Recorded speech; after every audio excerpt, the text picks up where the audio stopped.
សួស្តីបងប្អូនថ្ងៃនេះយើងមករៀនប្រើប្រាស់ tool អញ្ចឹងពេលនេះយើងមានរូបពីរអញ្ចឹងដើម្បីរៀនប្រើប្រាស់ tool ដំបូងយើងត្រូវតែមានរូបពីរអញ្ចឹងយើងបំបែកវាជាពីរមកអញ្ចឹងដើម្បីយើងបដូរទីតាំងរូបពីរូបមួយមករូបមួយអញ្ចឹងយើងត្រូវប្រើ move tool ដំបូងគេយើងត្រូវរៀនប្រើ move tool តមកទៀតយើងត្រូវរៀនប្រើ rectangle tool rectangle tool នេះអញ្ចឹងយើងចាប់ដើមប្រើទាំងអស់គ្នាទី1អញ្ចឹងកាលណាយើងមានរូបពីរបែបហ្នឹងបើសិនជាយើង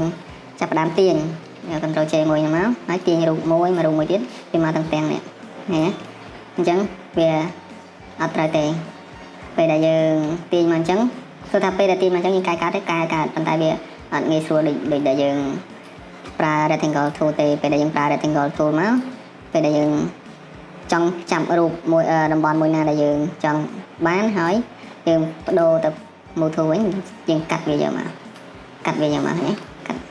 ពេលដែលកាត់វាយកមកចឹងហើយអញ្ចឹងរូបហ្នឹងយើងចង់ដាក់នៅកណ្ដាលនៅក្នុងសុំរូបថតហ្នឹងយើងចង់ដាក់នៅតំបន់កណ្ដាលប៉ុន្តែយើងអត់ដឹងថាវានៅកណ្ដាលឬក៏អត់ទេអញ្ចឹងដើម្បីឲ្យដឹងថាវានៅកណ្ដាលឬក៏អត់យើងប្រើ rectangle tool មកហើយយើងគូឲ្យពេញជ្រុងបន្តមកទៀតយើងចូល move tool វិញយើងយក horizontal ណានិង vertical អញ្ចឹង vertical នេះគឺនិង horizontal នេះគឺយើងស្រេរូបភាពរបស់យើងឲ្យទៅចំកណ្ដាលនៃផ្ទាំងដែលយើងបាន selection ហ្នឹងអញ្ចឹងមេរៀនថ្ងៃហ្នឹងមានតែប៉ុណ្្នឹងទេសូមអរគុណសូមជម្រាបលា